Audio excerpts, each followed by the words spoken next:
ఇవన్నీ కూడా శాసనసభ లోపల శాసనసభ బయట కేటీఆర్ గారు కావచ్చు, హరీష్ రావు గారు కావచ్చు, బీఆర్ఎస్ పార్టీ ఎమ్మెల్యేలు నాయకులు కావచ్చు, ఇవన్నీ కూడా బయట పెడుతున్నందుకే మరి ముఖ్యమంత్రి రేవంత్ రెడ్డి రోజుకో కేసు పేరు మీద బీఆర్ఎస్ పార్టీ నాయకుల్ని వేధిస్తున్న సంగతి కూడా తెలంగాణ సమాజం గమనిస్తూ ఉన్నది.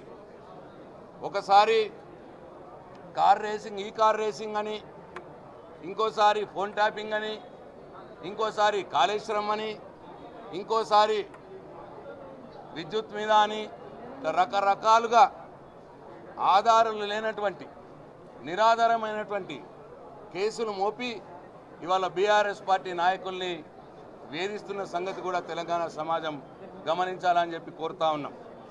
అసలు దొంగలు వీళ్ళు. ఈ ముఖ్యమంత్రి వారి దండుపాలెం బ్యాచ్ అనేక కుంభకోణాల్లో ఇవాళ ఇన్వాల్వ్ అయి ఉన్నారు. మరి 4,000 కోట్ల సివిల్ సప్లై స్కామ్ కూడా జరిగిన సంగతి మనందరికి తెలుసు.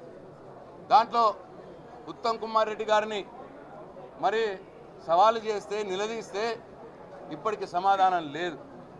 అట్లనే సమ్మక్క సారక్క అక్కడ యొక్క పని 300 కోట్ల రూపాయల పని కోసం మరి ఇద్దరు మంత్రులు కొట్లాడుకున్న సంగతి కూడా మనం చూసినాం. ఇవాళ దాన్ని దేవాదాయ శాఖ నుంచి R&B శాఖకు మార్చి తన అనుకూలంగా ఉన్నటువంటి కంపెనీలకు ఇప్పించుకున్న సంగతి కూడా చూసినాం. ఆ కమిషన్ల విషయంలో ఇద్దరు మంత్రులు కొట్టుకున్న సంగతి కూడా మనం చూసినాం. ఇకట్లా ఎక్సైజ్ డిపార్ట్మెంట్లో జూపల్లి కృష్ణారావు గారు ప్రాతినిధ్యం వహిస్తున్నట్టు ఎక్సైజ్ డిపార్ట్మెంట్లో మరి ఆ మద్యం లేబుల్ల సంగతి కావచ్చు, కొత్త బ్రాండ్ల సంగతి కావచ్చు, ఎక్సైజ్ మంత్రికి తెలియకుండానే ముఖ్యమంత్రి పేషి మొత్తం కూడా నడిపించింది అని మంత్రి వాపోయిన సంగతి కూడా మనం చూసినాం. ఆ కమిషన్ల కోసం ముఖ్యమంత్రి పేషి మంత్రి ఇద్దరి మధ్యలో కూడా మాటలు జరిగినట్టు కూడా మనకు వార్తలు వచ్చినాయి. ఇట్లా అనేక రకాల రోజు అట్లనే ఇండస్ట్రియల్ భూములు తక్కువకేం తన వాళ్ళకు అప్పచెప్పి 5 లక్షల కోట్ల రూపాయల స్కామ్కు తెరదీసిన సంగతి కూడా మరి వాళ్ళ కేటీఆర్ గారు, హరీష్ రావు గారు లేవనెత్తడం జరిగింది. అట్లనే హామ్ మోడల్ రోడ్లు అంటున్నారు.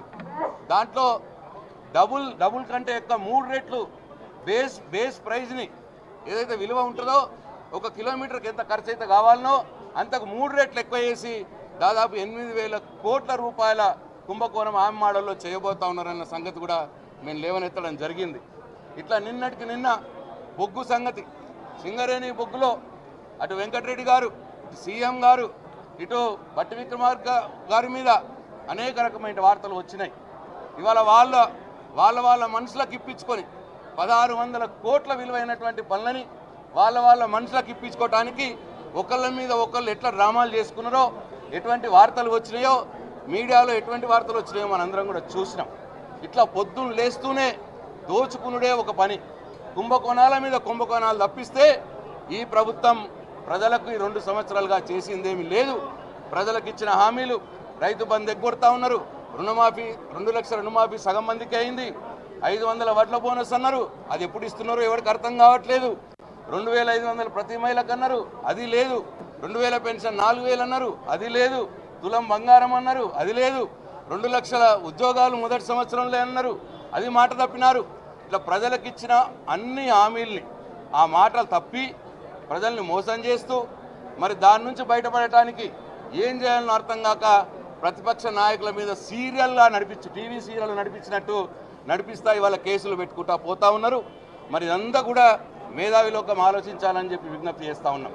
ఒకవైపు ప్రతిపక్ష పార్టీల్ని ప్రజలకు ఇచ్చిన హామీల్ని ఏం చేసిర్రు, ఎందుకు చేస్తలేరని అడిగినటువంటి మా నాయకుల మీద కేసులు పెడుతూ, మరోవైపు ఎంత దొరికితే అంత దోచుకునే కుంభకోణాల మీద కుంభకోణాలు అదే పనిగా ఇవాళ ఈ ప్రభుత్వం చేస్తూ ఉన్నది.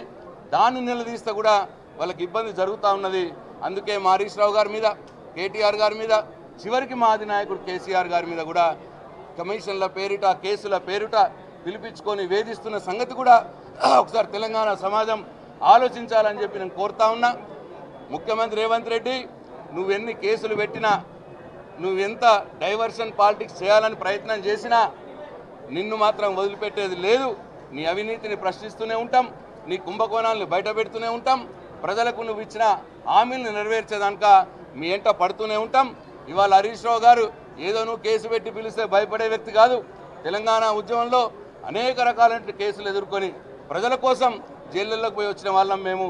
కాబట్టి ఈ నీ బెదిరింపులకు, నీ పిట్ట బెదిరింపులకు భయపట్టోడు ఎవరు లేడు. ఇక్కడ ఉన్న వాళ్ళందరం కూడా కేసీఆర్ సైనికులము.